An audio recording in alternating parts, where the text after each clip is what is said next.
Good morning from London Euston. Very excited on there. Platform 15 is the brand new Hitachi Class 805 train that Avanti are now running as of last Sunday in service up the West Coast main line. So we're going to jump on board. This is a test train, so it's not on the departure board. Test train, go for a ride up to Crewe and find out everything you need to know about the new trains. So it's a test train, currently sat in first class. There's 4 or 5 people here. Phil's down there. We'll go and chat to him in a second, and we're going to ride 2.5 hours up to Crewe. Before we do that, here's a quick summary of the Hitachi fleet. GWR were the first to use these Hitachi trains with the Class 800 and then Class 802 bi-mode train. L&ER have the Class 801s, whilst Transpennine Express and Hull trains also use the 802s. Lumo have their electric-only 803s, which they just use, and then, coming in the future, East Midlands Railway will have their Class 810s. But Avanti's new trains are the bi-mode Class 805, which I'm on today, and then Avanti also have some electric-only Class 807 trains coming in the future. The train leaves Euston running on electric under the wires.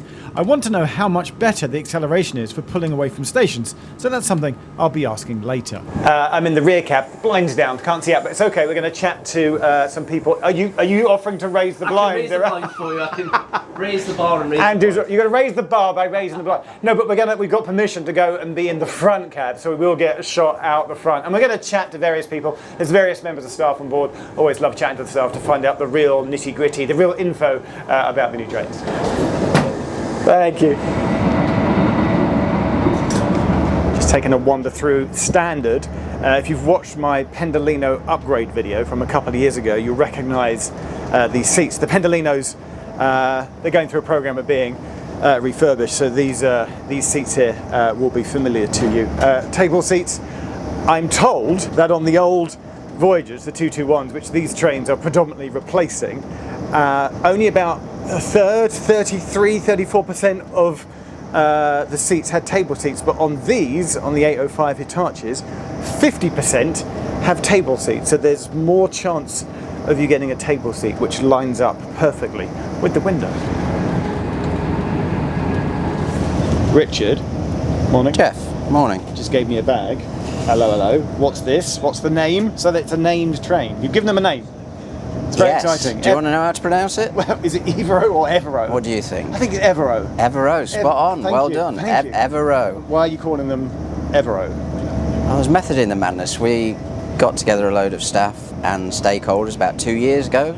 Scary to think how time flies.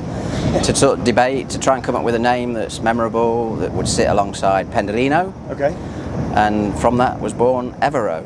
And why? Yeah. Well, EV is a nod to electric vehicle. Electric vehicle, okay. One of the big things about these trains, their efficiency, they're very green, reduced carbon emissions, so that's set well. And for the language scholars, vero in Italian is truth, so vero, it's the truth.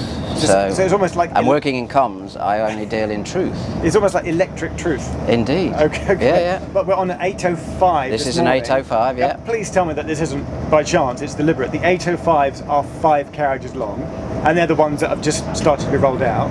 But the 807s, which I understand are coming later... How many carriages? 7 carriages. 7, It's it's method in the madness. So that is deliberate, right? Yes. Oh, it wasn't just by chance? No. Okay. No. Okay. At the moment, they're running on like Chester, Holyhead, and Birmingham, Wolverhampton. There's a couple of Wolverhampton trips in there, but predominantly Chester and Chester and North Wales. And then later I saw on your map that you provided, there was a Liverpool Lime Street coming later, and what was the other destination? Blackpool gets a treat, yeah. Further. Position, I've sorted this out. Phil, new train? It's a new train. Whee! Thoughts, comments? Can't have a video without Phil in it. New train? Comments on what? I mean, I think it looks really smart, really nice livery, and I think actually the livery looks nicer on these than it does on the Pendolinos. I don't know, I've got a theory that I think when operators are starting into new livery and they've ordered new trains, they do the livery for the new trains. So there's other examples like SWR, probably looks better on the 701s than it does on the legacy stock. That's my personal theory. Will you miss the Voyagers? Be kind to the Voyagers. The Voyagers are a good trainer, done good service, and I mean lots of them are going on to cross country anyway, where they'll add great extra capacity. But obviously the massive benefit of these is you've got the electric mode, so you're not running loads of diesel under the wires, which was always one of the criticisms. I then chat to Greg, he's the Class 805 project manager, about the design of the train, which includes the layout of the shop, which we specifically go and have a look at.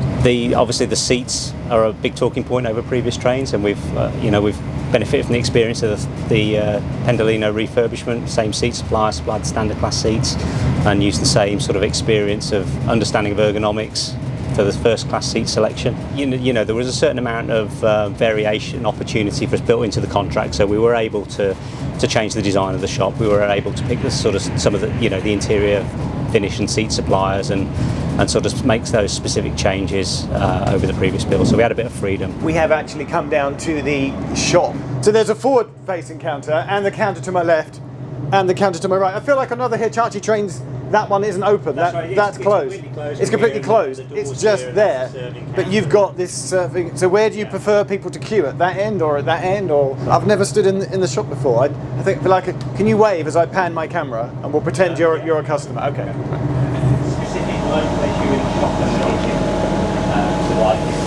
change the wiring. There is a wire echo. And then I discover an incredible new feature in the accessible toilet. It has something called assistance mode. Greg has taken me down to the accessible toilet. There's obviously accessible spaces with the wheelchair symbol on the floor. There's two accessible toilets.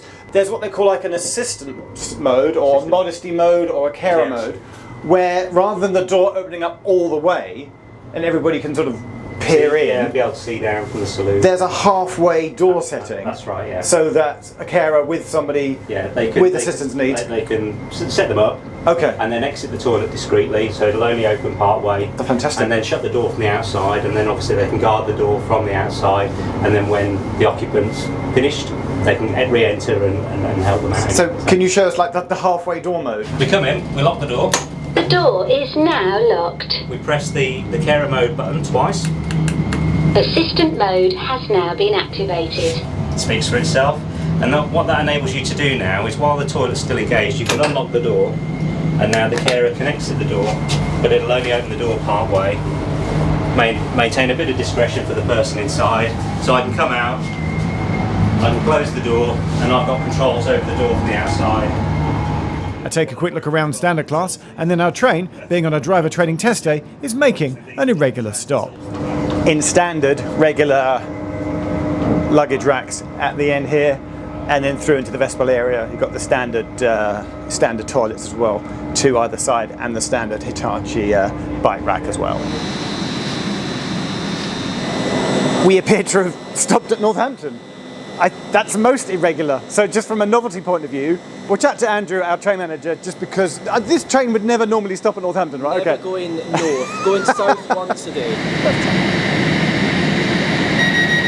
I can see flip-up seats. Yep, these are good. These are kind of staff seats, so you've got a little table. Obviously with the Pendolino refurbs, they did put seats out back in the kind of crew corridor, but we've got a table now on these ones, all mod cons, a table. So staff have got an area here. So this is classed as the, when the cab's not in use at the rear, it's classed as the guard or train manager's workstation. That's the kind of terminology they're using. So I can access CCTV of alarms going on in the train. Obviously we've got the radio to contact the signaller, we can make announcements here. We've got the train management system computer up at the top there, so you can access everything from here. You can even dispatch the train from here as well, because we do guards and train managers or dispatch here at Avanti. So we've got a panel there, we can use the big slam door, which is a bit old school in that respect, which is nice. It's nice to slam a door. There's nothing like slamming a door, to be fair. Does that remind you of the old Mark IIIs? Oh, it does indeed, You used to like the old Mark IIIs? I didn't used to work them, but I used to put the reservations on them when I was platforms. But I do remember them, the old Pretendolino. Pretendolino. The Pretendolino, that's it, the old Mark III.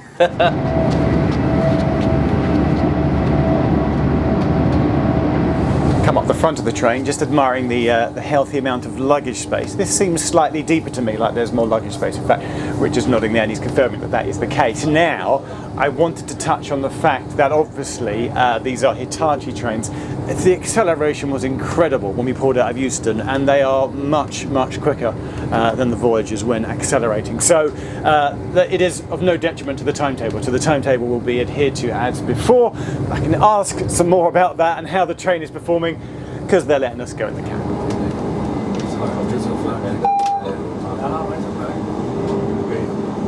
The changeover point from electric to diesel is at Stafford, so after we pull in, I chat to our driver and watch him as he switches from one mode to another, and then simply ask how much better the acceleration is. So I'm assuming you drive Voyagers as well? Yes. So when you pull out on one of these under the wires at Euston, Yeah. like how much faster is it? Twice as fast as a Pendolino. Twice as fast as a Pendolino? Yeah. You set you back in your seat and sit you back in your seat. From a dead start, 30 seconds, a Pendolino will be doing 26 miles an hour. Yeah. At 805, we'll be doing 51 miles an hour. So it's that's an incredible, that is incredible. Okay. And it's not every day that this filmmaker gets to be in the cab of a train going up the West Coast Main Line, so I stuck around for a bit to enjoy the view. Thank you, Avanti, for that. And then we got to Crewe. We have arrived at Crewe, pulled in on platform 2. I don't think I've ever got a train on platform 2 before. It'll sit up here for about 45-50 minutes and then head back.